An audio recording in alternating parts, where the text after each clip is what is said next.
ದೈವ ಪ್ರಶ್ನೆ ವಿಶೇಷ ಕಾರ್ಯಕ್ರಮಕ್ಕೆ ಮತ್ತೊಮ್ಮೆ ತಮಗೆಲ್ಲರಿಗೂ ಆತ್ಮೀಯ ಸ್ವಾಗತ. ಇವತ್ತು ಸುಳ್ಯ ತಾಲೂಕಿನ ದಕ್ಷಿಣ ಕನ್ನಡದ ಸುಳ್ಯ ತಾಲೂಕಿನ ದೇವರಗುಂಡದಲ್ಲಿ ಮುಖ್ಯಮಂತ್ರಿ ಸದಾನಗೌಡರ ನಿವಾಸದಲ್ಲಿ ವಿಷ್ಣುಮೂರ್ತಿ ದೈವಕ್ಕೆ ಹಾಗೂ ರಕ್ತೇಶ್ವರಿ ದೈವಕ್ಕೆ ಕೋಲ ನೀಡಲಾಯಿತು. ವಿಶೇಷವಾಗಿ ವಿಷ್ಣುಮೂರ್ತಿ ದೈವ, ಈ ಭೂತಾರಾಧನೆಯ ಪ್ರಕಾರ ವಿಷ್ಣುಮೂರ್ತಿ ದೈವ ಅಂತಂದರೆ ಅದು ನರಸಿಂಹನ ಅವತಾರ ಅಂತ ಹೇಳಲಾಗತ್ತೆ. ಹಿರಣ್ಯಕಶಿಪುವನ್ನು ಕೊಂದ ನಂತರ ಅದೊಂದು ಅಗ್ನಿಸ್ನಾನವನ್ನು ಮಾಡುತ್ತೆ. ಹಾಗಾಗಿ ಒತ್ತೆಕೋಲ ಉತ್ಸವ ಕೂಡ ಈ ವಿಷ್ಣುಮೂರ್ತಿ ದೈವದ ವಿಷ್ಣುಮೂರ್ತಿ ಕೋಲದ ನಂತರ ನಡೆಯುತ್ತೆ.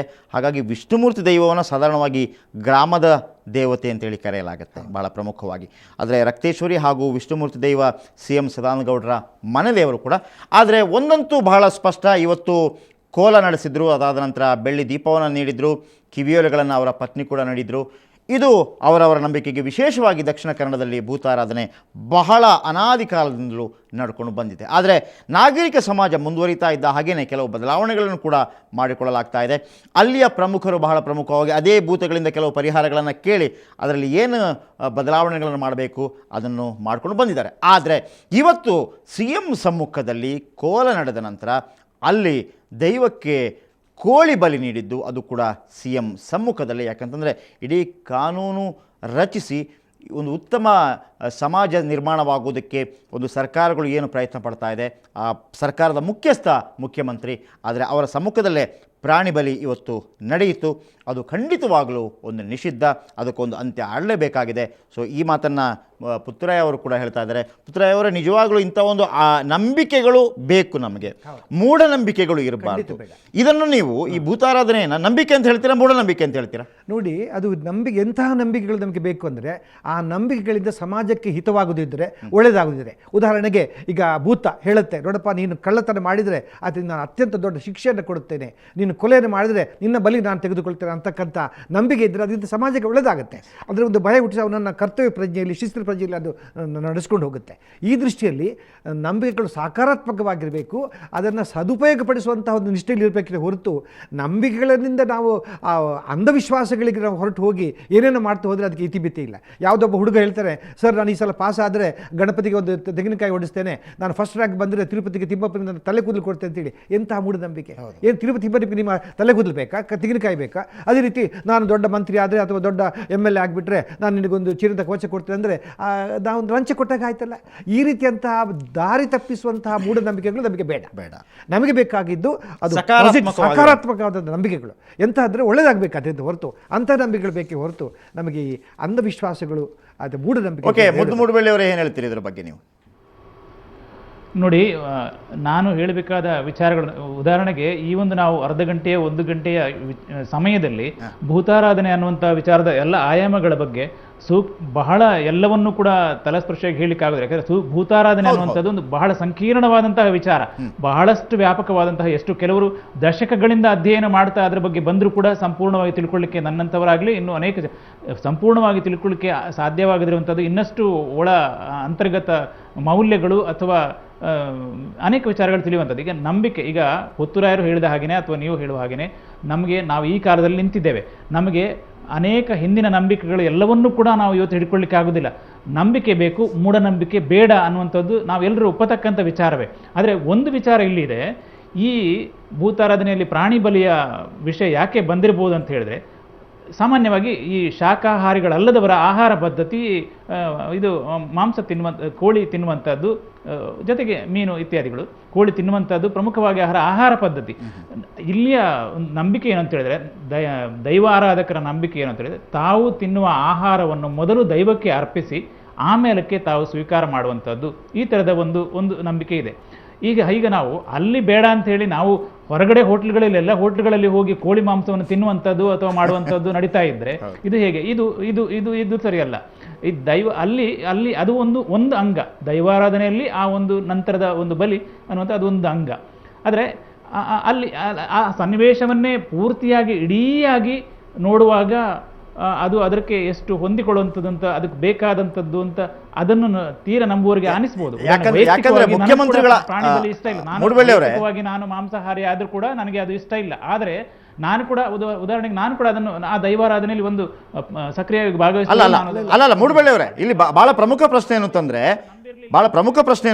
ನೆಮ್ಮದಿಗಾಗಿ ಅದು ಒಪ್ಬೇಕಾಯ್ತು. ಮೂಡುಬೆಳ್ಳಿ ಅವರೇ ಹೇಳಿ, ಇಲ್ಲಿ ಬಹಳ ಪ್ರಮುಖ ಪ್ರಶ್ನೆ ಏನು ಅಂತಂದರೆ, ಈಗ ಮುಖ್ಯಮಂತ್ರಿ ಅವರ ಅಲ್ಲಿ ಭೂತಾರಾಧನೆ ಯಾವ ರೀತಿ ನಡೆಯುತ್ತೆ, ಆ ರೀತಿ ನಡ್ಕೊಂಡ್ರು ಅನ್ನುವಂಥ ಒಂದು ವಿಚಾರಗಳನ್ನು ನೀವು ಸಮರ್ಥಿಸ್ಕೋಬೋದು. ಯಾಕಂತಂದರೆ ಆ ರೀತಿ ಆಹಾರ ಪದ್ಧತಿ ಕ್ರಮದಿಂದಾಗಿ ಆ ಭೂತಗಳಿಗೂ ಕೂಡ ಅದನ್ನೇ ನೀಡಲಾಗ್ತಾ ಇತ್ತು ಅನ್ನುವಂಥದ್ದು. ಆದರೆ ಅವರು ಮುಖ್ಯಮಂತ್ರಿ ಆಗಿರುವಾಗ 6 ಕೋಟಿ ಜನರ ಮುಖ್ಯಮಂತ್ರಿ ಆಗಿರ್ತಾರೆ. ಹಾಗಿರುವಾಗ ಅಲ್ಲಿ ಮಾಂಸಾಹಾರ ಸೇವಿಸುವವರು ಇರ್ತಾರೆ, ಸಸ್ಯಾಹಾರಿಗಳು ಕೂಡ ಇರ್ತಾರೆ, ಅವ್ರನ್ನೆಲ್ಲರನ್ನು ಕೂಡ ಅವರು ಪ್ರತಿನಿಧಿಸಬೇಕಾಗತ್ತೆ.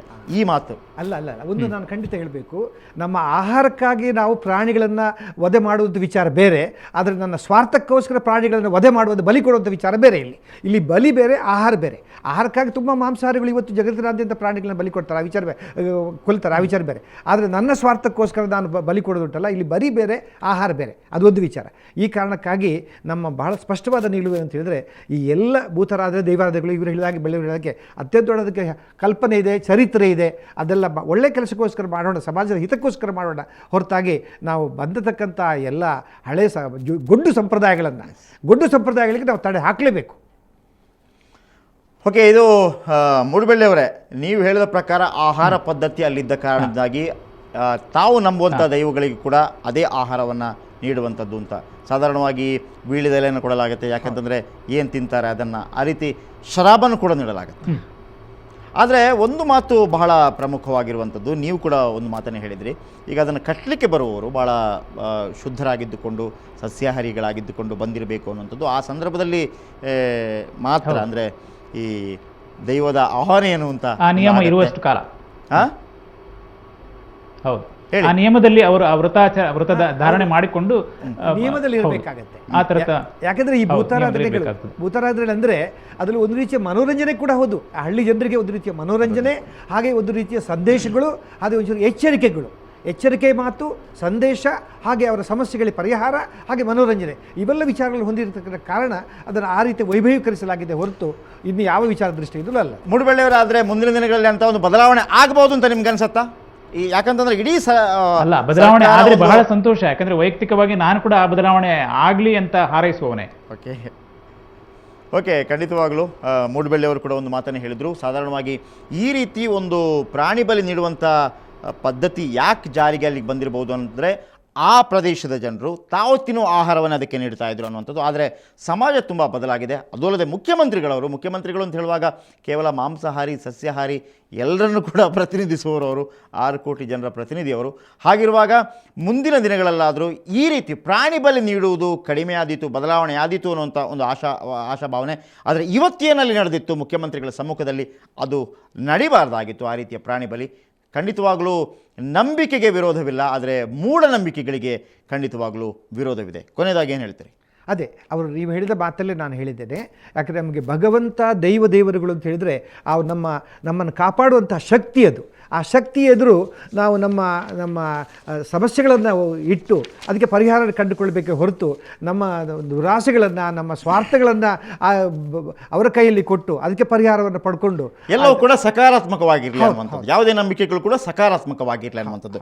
ಓಕೆ, ಇದು ಈ ಹೊತ್ತಿನ ವಿಶೇಷ ದೈವ ಪ್ರಶ್ನೆ. ಇವತ್ತಿನ ಕಾರ್ಯಕ್ರಮದಲ್ಲಿ ಡಾಕ್ಟರ್ ಪುತ್ತರಾಯ ಅವರು ಭಾಗವಹಿಸಿದರು, ಹಾಗೆ ಮುದ್ದು ಮೂಡುಬೆಳ್ಳಿ ಅವರು ಭಾಗವಹಿಸಿದರು ಬೆಂಗಳೂರಿನಿಂದ.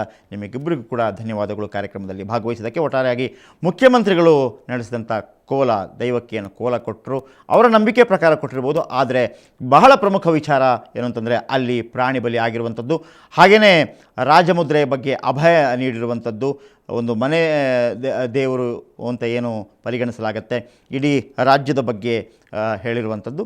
ಹಾಗೆಯೇ ಇವತ್ತು ಮುಖ್ಯಮಂತ್ರಿಯ ಬೆಂಗಾವಲು ಪಡೆಯ ಅಪಘಾತದಿಂದಾಗಿ ಇವರು ಮೃತಪಟ್ಟಿದ್ದರು. ಅದನ್ನು ಕೂಡ ದೈವ ಹೇಳಿದಂತೆ ಅದು ನಾನೇ ಬಲಿ ತೆಗೆದುಕೊಂಡದ್ದು ಅನ್ನುವಂಥದ್ದು. ನಂಬಿಕೆ ಇರಲಿ, ಆದರೆ ಖಂಡಿತವಾಗಲೂ ಮೂಢನಂಬಿಕೆಗಳು ಬೇಡ. ಇದು ಈ ಹೊತ್ತಿನ ವಿಶೇಷ ದೈವ ಪ್ರಶ್ನೆ.